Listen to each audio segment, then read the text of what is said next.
With the upcoming game, Batman Arkham Knight, being released, I figure now is the perfect time to get my pent-up thoughts and emotions about Batman Arkham Origins as a whole into the wild. As a Batman supporter for as long as I can remember, the Arkham games have allowed me to indulge in a fantasy that I have longed for since I was a child, vicariously being Batman. I have to give massive kudos to Rocksteady that allowed that fantasy to be in the realm of the attainable. The atmospheres of the asylum and the city have been of top-notch quality, and the stories, with the exception of the ending of Arkham Asylum, have been well written and interesting. Arkham City built upon the already firm foundation of Asylum. Then there's the prequel bastard child known as Arkham Origins. Having been developed by WB Games Montreal, whose only claim to fame was a re-released version of Batman Arkham City and a browser-based cartoon universe game, there was much hesitation from fans of the previous games that WB Games Montreal would not be up to the task. And while the game scored in the 7s and 8s, I was completely flabbergasted. How could a game that is essentially the wet fart of the Arkham series score so highly?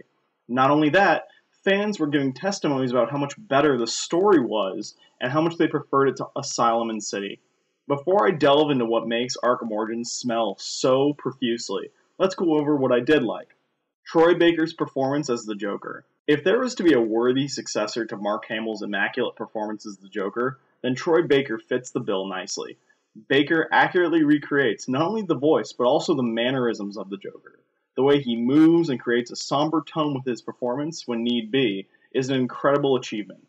He simultaneously gives the character an element of unpredictability and a story that the audience knows how it will end given the nature of a prequel. Given Baker's acting prowess in The Last of Us, BioShock Infinite, and Infamous Second Son, I look forward to seeing more from Baker in the future.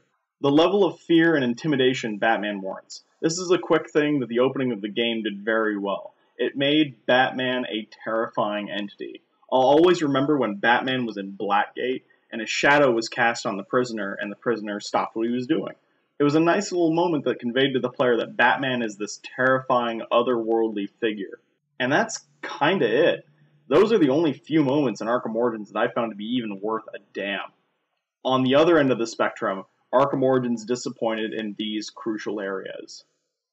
The narrative and all the marketing hype gave Batman Arkham Origins a lot of promise. In the second year of Batman's career, Black Mask hires 8, technically 6, with Killer Croc and the Electrocutioner being complete throwaways, assassins to kill the Batman for the lofty sum of $50 million. Batman is young and impatient, butting heads with Alfred on the subject of vigilantism and Christmas Eve festivities. There was actually some potential for a story more focused on other characters such as Deathstroke and Shiva. All of that potential was dashed in front of me when the Joker popped his stark white face under the Black Mask facade as the ringleader for the bounty. And then it was all starting to feel like post-Nolan Batman marketing nonsense. Then there were the plot inconsistencies. During the first act of the game, Joker kills Black Mask's decoy and girlfriend and later frames Black Mask for the murder to which the Penguin is blamed by the police because he appeared after the murder took place. Here's the issue, though. The Joker shot the decoy as soon as he walked in, but was later ambushed by the real Black Mask from behind. The Joker needed the real Black Mask to access the Gotham Merchant's bank for Black Mask's money. So, did the Joker know the decoy was a decoy? If so, was he planning on the real Black Mask appearing soon after that? What was the Joker's plan?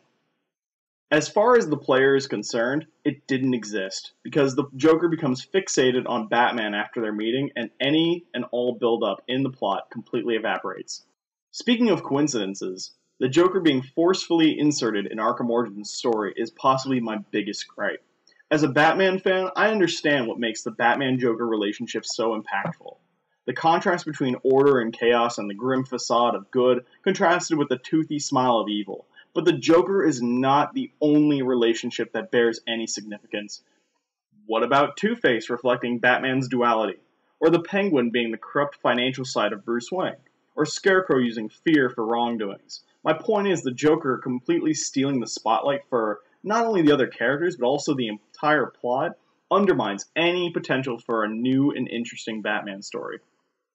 And that whole thing with the Joker talking to Harley Quinn at Blackgate, not Arkham, but whatever, it's a slight change of location, and having it be a complete misunderstanding that he was actually talking about Batman and not her also weakens the Joker-Harley relationship from the animated series and the comics as well. The Joker-Harley relationship was meant to show that Joker was a manipulative and charming person that a certain type of insecure person would be attracted to, but it also paralleled real-world abusive relationships because no matter how badly Joker treated Harley, he would do something sweet and she would swoon and be under his spell once again. With the misunderstanding conveyed in Arkham Origins, Joker just seems to have lucked into it and had no ill intent. He later smiles at the camera, which was just patronizing. The Joker had such a romanticizing of Batman that it was all just sort of a happy coincidence that Harley Quinn was right there listening. A lot of fans point to the scene being a high point in Arkham Origins, and for a long time I did too. But the more I thought about it, the more I realized that it only convolutes the already simple story that Paul Dini wrote when he created Harley Quinn for the Batman animated series.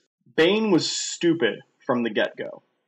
Okay, I get it. Bane is one of the few villains that can physically overcome Batman, but this team-up with the Joker just felt so out of character for Bane. Hired as one of the 8 assassins to kill Batman, it seemed that Bane was really the only one making any headway. He found out Bruce Wayne was Batman by figuring out Batman's tracer origins and nearly kills Alfred. The most Deathstroke did was hang him up for 3 seconds. But if Bane was so intent on killing Batman, which the line, "Your death will bring me peace," seems to imply, why leave the Batcave at all? You knew who he was. Why would you leave to go to Blackgate to team up with the Joker to get Batman to break his one rule in an arena-style video game boss fight thing? Here's a thought. Take one of those rocket launchers you fired at the Joker and wait till Batman comes back to rescue Alfred. Then either blow up the Batwing with Batman inside, or wait till he comes out and fight him on the platform. And don't even get me started on the too much Venom makes you lose your memory crap. I know that in the Arkham games, Venom is basically the plot goo and does whatever the writers need it to do, but losing your memory? Why? He seemed pretty coherent and cognizant in Arkham Asylum when Batman found him strung up. Arkham Origins is not just lazy in the story department. Whole assets from the previous games are used liberally. The glue grenade is basically the freeze grenades from Arkham City. The animations between Robin from Arkham City and Deathstroke are too similar. Strange how a character that is known for things like assassination only uses a staff. Then there are moments in boss fights such as Deathstroke and Shiva that reuse animations from the Ra's al Ghul fight from Arkham City. You know what I'm talking about, where you have to quickly counter the hits and the hit counter button to get all the enemies off of Batman, and the grapple boost, which was a prototype in Arkham City, makes no sense in a prequel, but I'll let that one slide because we've become used to it in Arkham City, so I understand the gameplay applications for it, but there's no excusing those electroshock gloves, which deserve an entire section unto themselves. A carryover from the Armored Edition of Batman Arkham City on the Wii U, the electroshock gloves are the one piece of gameplay that WB Games Montreal is so damn proud of. Basically a win button in combat scenarios because the gloves make it so no enemy can block your attacks. They eliminate any challenge from the Arkham gameplay that barely had any challenge to begin with. The gloves also highlight that Arkham Origins' combat scenarios are too much of a pain to play through. Arkham City found a nice balance between how many numbers of varied thugs were fun to fight. Origins throws the kitchen sink at you and a get-out-of-jail-free card, making the player feel inadequate about their abilities they've honed for 2 games. These shock gloves are also used frequently in the plot of Origins to revive Bane and Alfred, so I'm led to believe that Batman never used these in Arkham Asylum and Arkham City because it'll use too many bat batteries. Perhaps I can use the same logic applied to the grapnel boost, but the shock gloves are just so damn stupid and inane that I wish WB Games Montreal just left them out completely, or at least go the distance with fire and ice gloves while you're at it. I was displeased when I learned that veteran Batman voice actor Kevin Conroy wasn't returning for Arkham Origins, but was instead voicing Arkham Knight. So when the voice actor for Ezio and Chris Redfield from Assassin's Creed and Resident Evil 5 respectively was cast, I had hopes. But as we've learned from hopes and promises, it's the execution that really matters, and Smith fell completely flat. Skating the line between Christian Bale in Batman Begins and Christian Bale in The Dark Knight, his delivery of the lines made my eyes roll. The growling Batman has to stop. In addition to that, he also has an annoying Chris Redfield twinge to his delivery. His reactions are also suspect. When Batman sees supervillains, sometimes for the first time, due to it being his second year in the cape and cowl, he reacts like he's seen a wet napkin on his dinner plate, a minor inconvenience. It makes for a boring performance that does not resonate on an emotional level with the player. And finally, it would be a pain not to discuss the awful post-launch support from the developer. Arkham Origins is the buggiest game in the Arkham series. Game-breaking and progress-stopping bugs run rampant in Arkham Origins. While they fixed the major problems with Origins, mainly the tower glitch that wouldn't allow Batman to climb it into a vent, WB Games Montreal was more interested in releasing the Cold Heart DLC rather than fixing the other remaining problems for other players. This response to user issues is indicative of where WB Games Montreal and Warner Brothers' mindset are. For those of you out there who made this far, thanks. This took a lot of time to write and even longer to make. For those who are readying their fingers to comment about how Arkham Origins is amazing and I don't know what the hell I'm talking about because I'm a fat troll that lives connected to my fleshlight, go ahead.